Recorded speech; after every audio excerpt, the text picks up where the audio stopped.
Hello friends, मैं study 91 channel से नितिन गुप्ता आप सबका बहुत बहुत स्वागत करता हूँ। कैसे हैं आप लोग? चलिए आज बात करने वाले हैं विश्व विरासत स्थल के खंड 2 के बारे में, ठीक है, यानी पार्ट दूसरा है। इसके पहले हम लोगों ने 12 स्थलों के बारे में बड़ा डिटेल से चर्चा किया और आप सभी को मज़ा भी आया होगा। ये जो है 13वां चीज़ के बारे में बात करने जा रहे हैं जिसको यूनेस्को ने विश्व धरोहर सूची में शामिल किया है। देखिए 1987 में दोस्तों चोल मंदिर को भी शामिल किया गया। 1987 में हम लोग पीछे भी पढ़े थे। चोल मंदिर ये जो है ना, ये तमिलनाडु में है। एक्चुअली चोल एक वंश भी है और चोल मंदिर है। तो चोल मंदिर में कोई एक नहीं है, चोल शासकों द्वारा कई मंदिरों का निर्माण कराया गया। उसी में से एक मंदिर है बृहदेश्वर मंदिर। बृहदेश्वर मंदिर को 1987 में शामिल किया गया था। यह तंजौर में है और इसका एक पुराना नाम है राजराजेश्वर मंदिर, क्योंकि इसको बनवाया था राजा राज चोल प्रथम ने। ये उस समय की घटना है दोस्तों जिस समय हमारे देश पर महमूद गजनवी ने हमला किया था। ठीक है, सन 1001 से लेकर 1024 तक लगातार उसके 17 आक्रमण हुए। उसी दौरान जो दक्षिण भारत में किसका शासन चल रहा था? राजा राज चोल का। राजा राज चोल बहुत ही महान शासक था।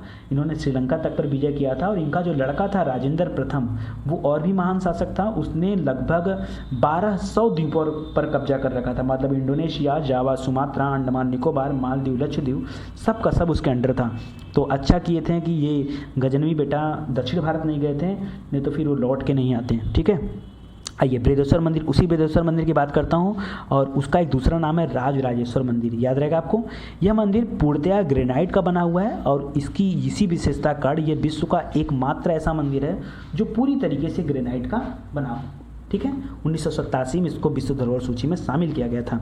इसके बाद ऐरावतेश्वर मंदिर, ये चोल मंदिर का ही एक अंग है। ठीक है, अंग क्या मतलब, चोल शासकों द्वारा बनाया गया था, लेकिन इसको जो शामिल किया गया था 2004 में। ठीक है, तो ये भी उसी के साथ हम पढ़ लेते हैं। राजा राज चोल द्वितीय ने इसको बनाया था और उसको राजा राज चोल प्रथम ने बनाया था। ऐरावतेश्वर क्या है? इसको द्वितीय ने बनाया था। ये महान जीवंत उदाहरण है उस चोल मंदिर का। इसको यम तीर्थम भी कहते हैं। यहाँ पे एक तालाब है यम तीर्थम, उस तालाब को यम तीर्थम कहते हैं। एक्चुअली यहाँ पे जो मंदिर है बेसिकली एक शंकर जी का मंदिर है और वहाँ पे एक पुष्प अर्जित करता हुआ एक हाथी है सफ़ेद रंग से बना हुआ, जिसके कारण यह माना जाता है कि वह हाथी कोई नॉर्मल हाथी नहीं, वह ऐरावत हाथी है जिस पे इंद्र जी सवारी करते हैं। और एक बार जो है वो उनको मतलब हाथी को कुछ हो गया था, रोग हो गया था, तो शंकर जी की तपस्या करके उस रोग से दूर हुई थी।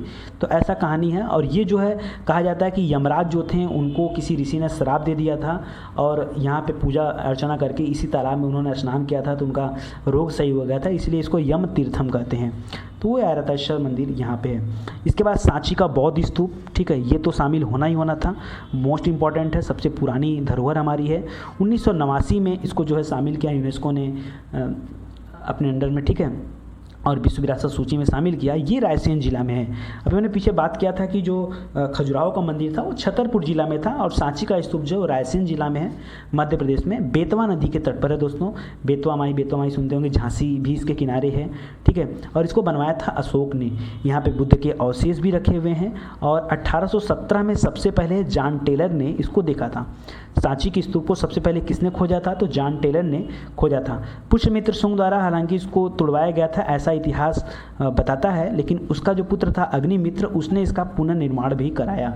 मतलब कि पुष्यमित्र शुंग ने तोड़वाया और अग्निमित्र ने उसे बनवाया। तो बहुत सारी चीज़ें हैं। इसके बाद देखिए नेक्स्ट हम लोग को पढ़ना है हुमायूं के मकबरा के बारे में। हुमायूं का मकबरा, अब ये मकबरा जो है मध्यकालीन के समय में बना था, जब भारत में मध्यकालीन इतिहास चल रहा था। ये 1993 में दोस्तों हुमायूं का मकबरा जो है यूनेस्को ने विश्व धरोहर सूची में शामिल किया। ये मकबरा दिल्ली में है, बहुत ही बेहतरीन है, आपको जाना चाहिए यहाँ पे। अगर आप जा रहे हैं दिल्ली, कभी गए हैं तो यहाँ ज़रूर जाइएगा हुमायूं के मकबरे में।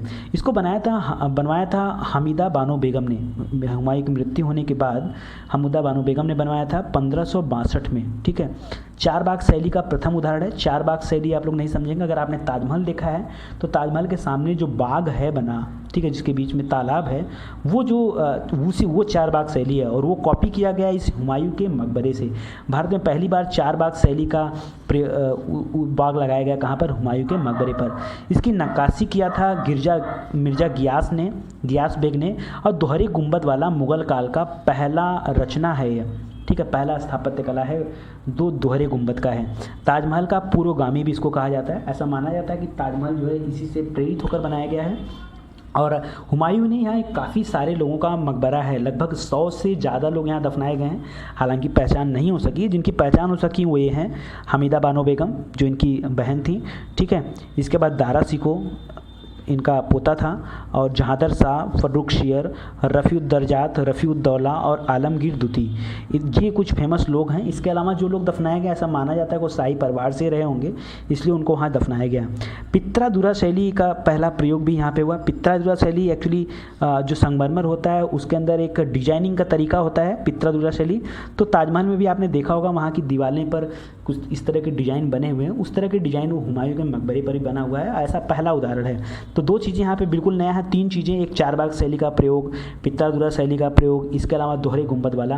तो काफ़ी सारी अच्छी चीज़ों को अपने अंदर समाहित किए हुए। इसके बाद कुतुब मीनार को भी 1993 में शामिल किया गया, ठीक है। ये दिल्ली के मेहरौली में पड़ता है और अफ़गानिस्तान स्थित एक अफ़गानिस्तान में भी मीनार है जिसको बोलते हैं जाम की मीनार, उससे प्रेरित होकर बनाया गया था, ठीक है। और इसको बनवाया था कुतुबुद्दीन ऐबक ने। सिर्फ इसका बेस आधार तैयार करवाया था, बाकी के 3 तल्ले इल्तुतमिश के द्वारा बनाए गए और आखिरी के 2 तल्ले फिरोज शाह तुगलक के द्वारा बनाए गए। फिरोज शाह तुगलक जो है आखिरी शासक है तुगलक वंश का, और इल्तुतमिश को आप जानते हैं गुलाम वंश के बाद कुतुबुद्दीन ऐबक के बाद जिसका शासन आता है वो है इल्तुतमिश। 1210 से लेकर 1236 तक इसका शासन था। इसकी जो लड़की थी वो रजिया सुल्तान थी, 1236 से 1240 तक उसका शासक था। कुतुबुद्दीन ऐबक की मोहम्मद गौरी का दामाद था और जिसने अपने दिल्ली मतलब भारत का जो हिस्सा था इस पे सारा अधिकार कुतुबुद्दीन ऐबक का ही था। तो गुलामों का गुलाम किसे कहा जाता है? देखिए ये पहला गुलाम था, बाद में इसका गुलाम इल्तुतमिश था, तो इसीलिए इसको गुलामों का गुलाम भी कहते हैं। हालांकि ये जो कुतुब मीनार बनाया गया ये किसके नाम पर इसका नाम पड़ा है? तो बनवाया जरूर कुतुबुद्दीन ऐबक है, लेकिन इसका नाम कुतुबुद्दीन ऐबक के नाम पे नहीं है। इसका नाम पड़ा है कुतुबुद्दीन बख्तियार काकी के नाम पर। ये एक सूफी संत रहते हैं उस समय के, बड़े प्रसिद्ध संत रहते हैं और इन्हीं के नाम पर कुतुब मीनार का नाम पड़ा हुआ है। तो ध्यान दीजिएगा, कई लोग गलती से टिक कर सकते हैं कुतुबुद्दीन ऐबक, आपको नहीं करना है, आप स्टडी 91 पे हो इसलिए गलती बर्दाश्त नहीं है। अगला है देखिए भीमबेटका की गुफाएं।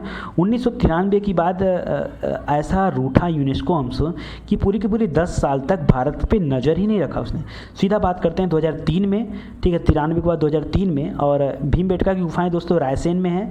अभी हमने पढ़ा था रायसेन जिला मध्य प्रदेश में सांची का स्तूप, ठीक है, उसी रायसेन की बात करें जहाँ सांची के स्तूप से थोड़ी दूर पर भीमबेटका की गुफाएँ हैं मध्य प्रदेश में।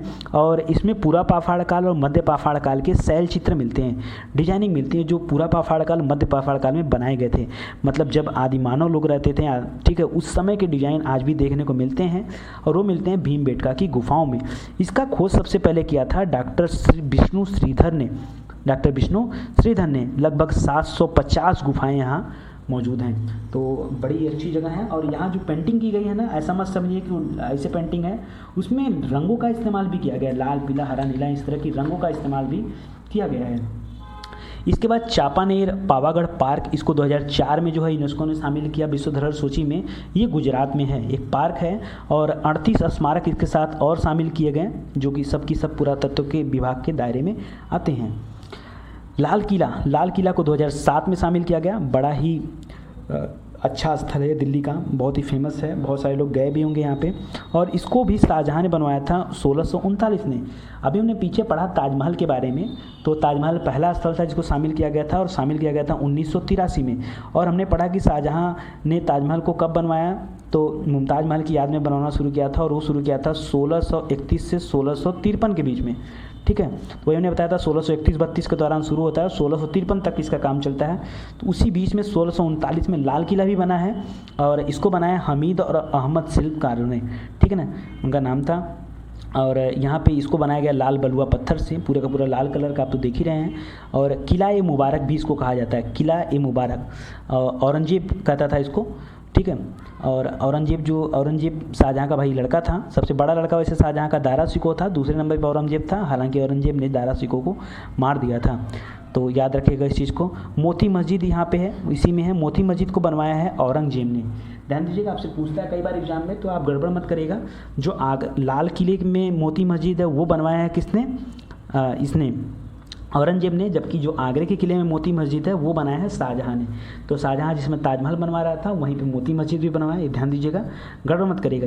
यहाँ से कई बार क्वेश्चन आते हैं और इसीलिए आता है क्योंकि मोती मस्जिद दोनों जगह पे है। तो आगरा वाला शाहजहाँ और दिल्ली वाला औरंगजेब, ठीक है। महाबोधि मंदिर 2002 में इसको जो है शामिल किया गया, महाबोधि मंदिर को। ध्यान दीजिएगा, बिहार में है ये, बोधगया में, ठीक है, बिहार के बोधगया नामक स्थान पर। यहीं पे जो है बुद्ध को ज्ञान की प्राप्ति हुई थी, और जिस वृक्ष के नीचे प्राप्ति हुई थी उस वृक्ष को जो है बंगाल का एक शासक था, गौड़ वंश का शासक था, इसका नाम था शशांक, उसने जो है कटवा के फेंकवा दिया था। अशोक ने यहाँ एक स्तूप भी बनवाया है और एक मंदिर भी बनवाया है, तो बड़ा ही अच्छा स्थल है ये महाबोधि मंदिर, ठीक है। इसके बाद देखिए जंतर मंतर। जंतर मंतर को 2010 में अभी जल्दी ही शामिल किया गया है।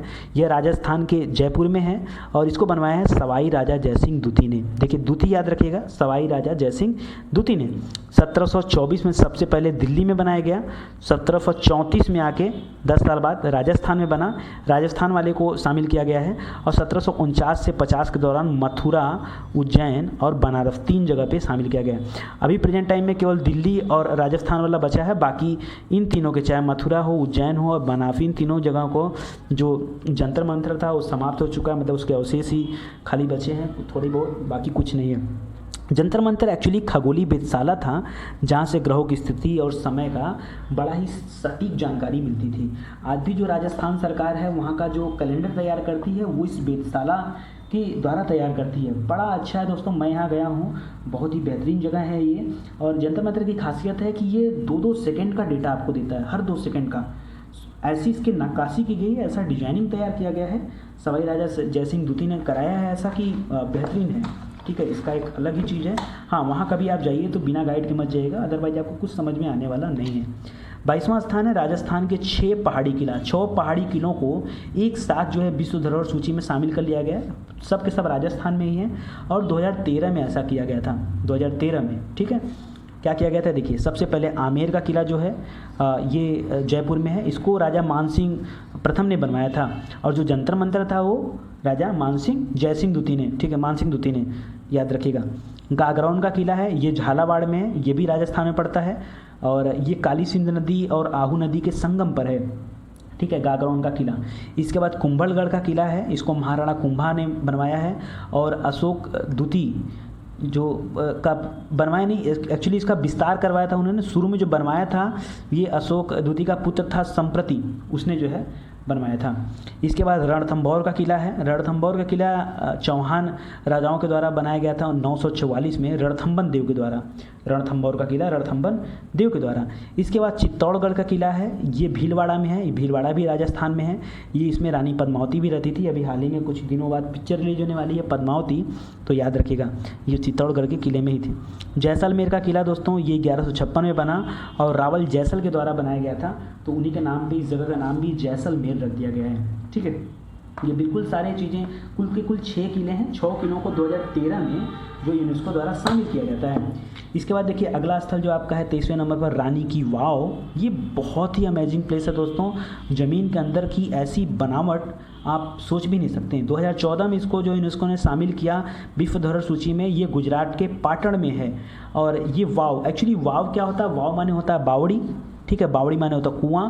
और इस कुएं खासियत है कि यहाँ सीढ़ीदार है, सीढ़ीदार कुआं है। 1063 ईस्वी में सोलंकी शासक के द्वारा ये बनाया गया था, भीमदेव प्रथम के द्वारा।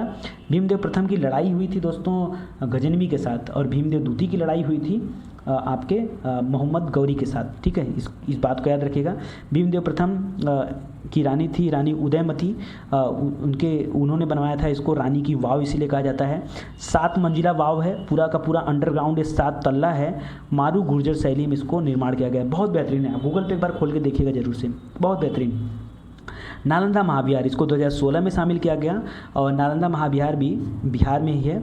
और गुप्त शासक जो थे कुमार गुप्त, अभी हमने आपको जल्दी पढ़ाया था, कुमार गुप्त प्रथम यहाँ रखिएगा, उन्होंने बनवाया था 450 ईस्वी में। और इसको आके जला दिया था कुतुबुद्दीन बख्तियार खिलजी ने। कुतुबुद्दीन बख्तियार खिलजी, देखिए 3 लोगों का नाम कुतुबुद्दीन था, एक कुतुबुद्दीन ऐबक था, वो जो है गुलाम था। ये कुतुबुद्दीन बख्तियार खिलजी ये भी गौरी का गुलाम था, ठीक है।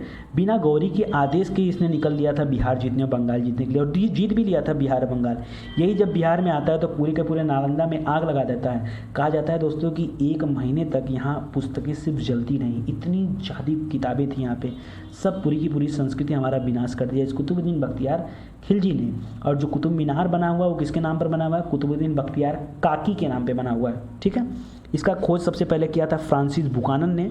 और विश्व का प्रथम आवासीय महाविहार भी यही था। विश्व का सबसे फेमस था दोस्तों नालंदा महाविहार। वैसे विश्व का पहला था तक्षशिला महाविद्यालय, ठीक है, तो वो तक्षशिला में था उस समय, वो भी भारत में था। और सबसे फेमस जो था ये नालंदा था। तो विश्व का प्रथम आवासीय मतलब हॉस्टल सुविधा भी यहाँ उपलब्ध थी।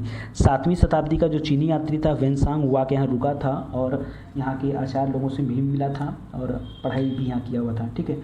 तो रह के मतलब अध्ययन अध्यापन का काम भी यहाँ किया हुआ था। तो चलिए दोस्तों, इसी के साथ ये वीडियो यहीं समाप्त होता है। अगर आपको वीडियो अच्छा लगा हो तो सबसे पहले आप वीडियो को शेयर करिए ताकि ज़्यादा से ज़्यादा लोगों तक वीडियो ये पहुँच सके और लोग इसका फ़ायदा ले सकें, ठीक है। और इसके बाद अगर आपके दोस्त यार लोग हैं तो उनसे कहिए कि चैनल को सब्सक्राइब करें, देखें एक बार आके, उन्हें बहुत सारी काम की चीज़ें यहाँ से मिलेंगी। बहुत बहुत धन्यवाद दोस्तों आपका। और वीडियो पे अगर ऐड आता है तो प्लीज़ फ्रेंड्स मेरे, आप प्लीज़ ऐड पे क्लिक किया करिए। मैं हर वीडियो में कहता हूँ, इतनी सी बात आपको माननी चाहिए मेरी, ठीक है। कितना थोड़ा सा काम करता हूँ आपसे, इतना मेहनत मैं आपके लिए कर रहा हूँ, थोड़ा सा बस खाली एक ही क्लिक आप लोग सब लोग किया करिए, इससे ज़्यादा कुछ नहीं चाहिए, ठीक है। बहुत बहुत धन्यवाद। आपको कोई दिक्कत परेशानी हो तो कमेंट सेक्शन में बताइएगा। मैं अपनी तरफ से जितना चीज़ें आपको प्रोवाइड करता जा रहा हूँ, बस मस्त होकर आप लोग पढ़ते जाइए, देखते जाइए, ठीक है। चलिए बहुत बहुत धन्यवाद। Thank you so much.